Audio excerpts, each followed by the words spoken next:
Over the last 10 days or so, there has been a very intense campaign of activism going on in the New Zealand media regarding our abortion laws. Even some media organisations have got in on the act and are pushing a particular ideological line. But leaving that aside, there's been a lot of claims that have been made and thrown around over the last 10 days, but there have also been a lot of factual inaccuracies. In fact, flat-out falsehoods have been promoted, and there has been very little balance. There has been very little space given for response to the falsehoods that we've seen flying around in the media over the last 10 days or so. So this episode is about trying to bring some balance by putting a few more of the facts on the table that you probably haven't heard if you've been relying solely on media coverage to inform yourself about this issue. I think we can all agree, regardless of whether you're someone like me who is pro-life or someone who is pro-choice, that the last thing that any country needs is a law around abortion that is so extreme or so deregulated that it actually is now creating all sorts of other problems on top of the ethical question regarding abortion. And that is effectively what people are pushing for and proposing currently in the New Zealand media. They are pushing for a more extreme, a less well-regulated abortion law in this country, and that would be extremely problematic. So let's get into some of the important facts. The first point I want to make is to respond to what I think is the biggest and most blatant falsehood that I've seen people promoting in the media over the last 10 days or so. And that is this. It is not illegal in New Zealand to perform or have abortions. People have been claiming that it is illegal and that you are a criminal if you have an abortion in New Zealand. That is simply untrue. As long as you follow the basic legal norms, so licensing requirements and the process is followed, then it is perfectly legal to have an abortion in New Zealand. And this is just like driving. You can't drive without a license and you're not allowed to drive dangerously, but neither of those two legal requirements prevent people from easily accessing motor vehicles and driving in this country. The same type of principle is true regarding an abortion. Point number 2.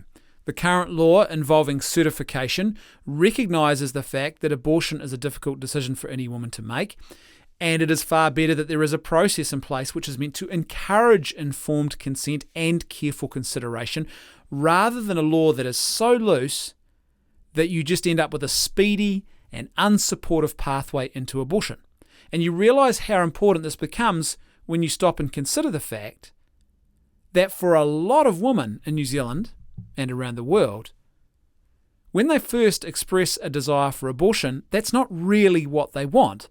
They are just in a situation where they are facing extreme pressure, anxiety, coercive factors, or possibly even relationship or financial issues, and they feel that they've got no other choice but to go to abortion. But if those issues could be resolved, they wouldn't choose abortion. So you don't want a speedy and unsupportive pathway set up in New Zealand, but that's exactly what you end up with if we introduce abortion on demand into this country. There's a far greater risk that you're going to have a lot more women who are simply going to be coerced into abortions that they never really wanted, and they're not getting the proper support, and they're not being given the time necessary to actually make sure that they are making the right decision for themselves from their perspective before they end up in an abortion clinic. Point number 3, the current system provides a basic safety net that is likely to aid women in domestic abuse situations or situations where they're being coerced into having an abortion. So someone's trying to force them to have an abortion. Because of the process and certification and everything else that's involved and the engagement that is required with health professionals, there's a far greater chance that those factors, like direct coercion on someone, is actually going to be picked up. But once again, if you introduce abortion on demand into this country and you make it a very speedy and unsupportive pathway, which is what you end up with abortion on demand, someone just turns up and says, I want my abortion now, there is a really high likelihood that you are going to see a lot more women who end up being coerced and pressured into abortions because there's no safeguard in place to actually stop the situation before it goes too far, and there's no safeguard in place to actually begin to screen or to help screen for those kind of problems. Point number 4, the current system protects women from cowboy operators. And when you're talking about abortion, a cowboy operator poses a very, very serious danger to mothers who go into those abortion clinics.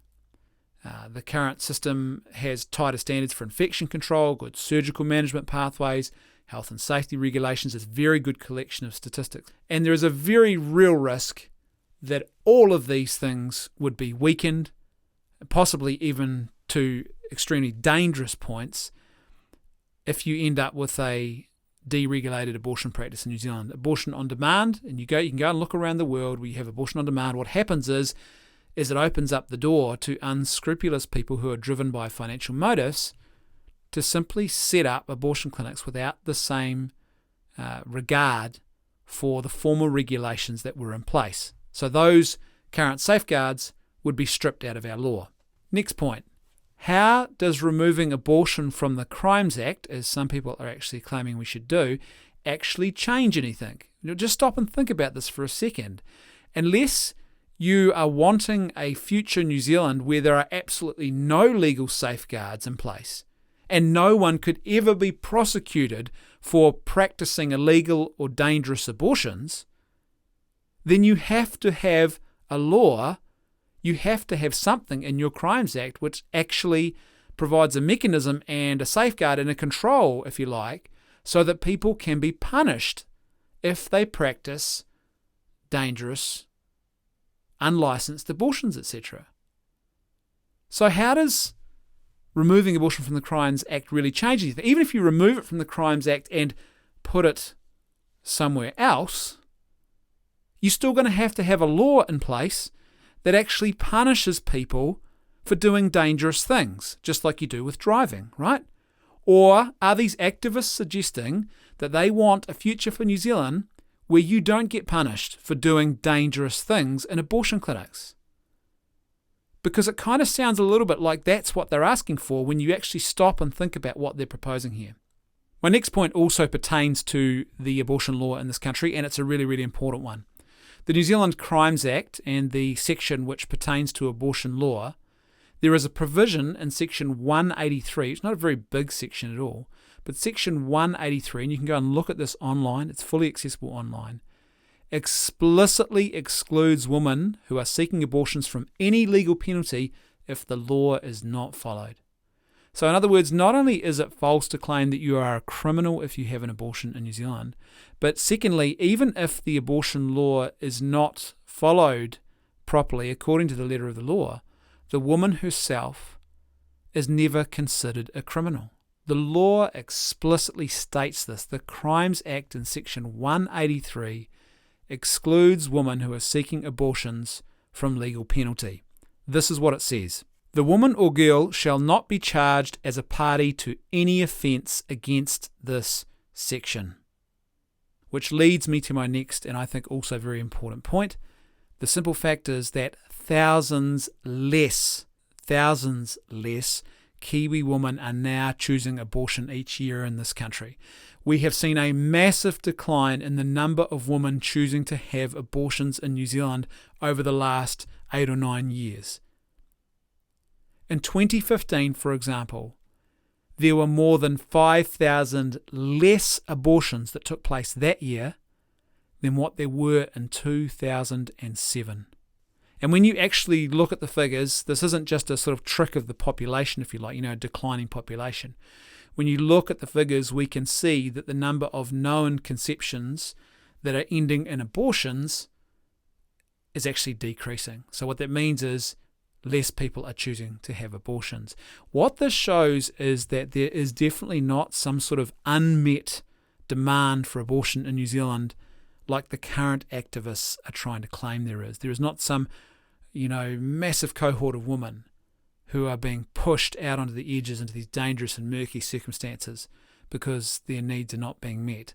The system as it is not only actually got a whole lot of safeguards in place that really matter, but the system is being used by less and less, by thousands less women than what were using it just 7 or 8 years ago. So clearly there is no organic push or demand going on here.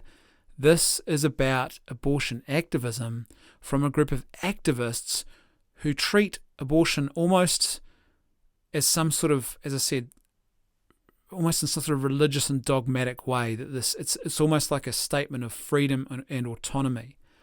Now, if you want to hold that view, that's your prerogative.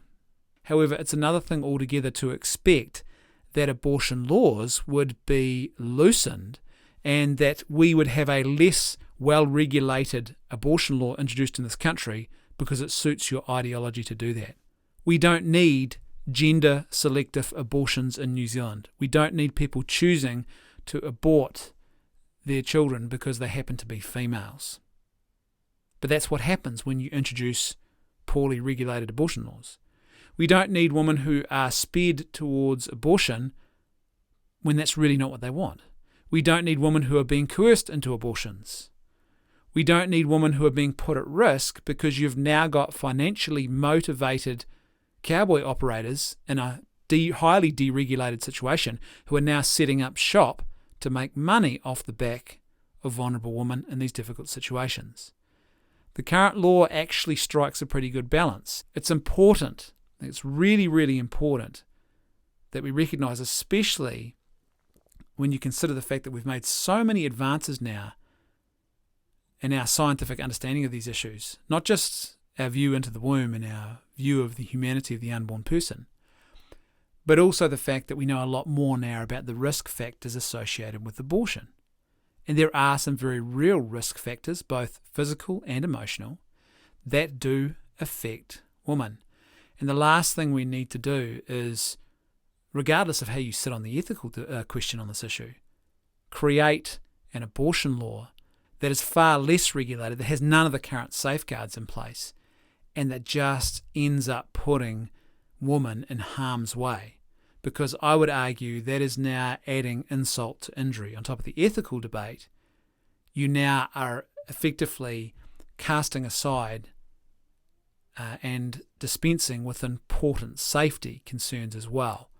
And I can't see how that's good for anybody. I would like to see some more balance. If you're someone from the media who's listening to this, we need more balance. Let's hope going forward that we see a change and a shift in this discussion, and that we see a few more of these important facts starting to find their way on the table. Because we can't really claim to be well informed about this issue if we don't have all of the facts in front of us when we are contemplating this issue or when we're discussing it in the public square.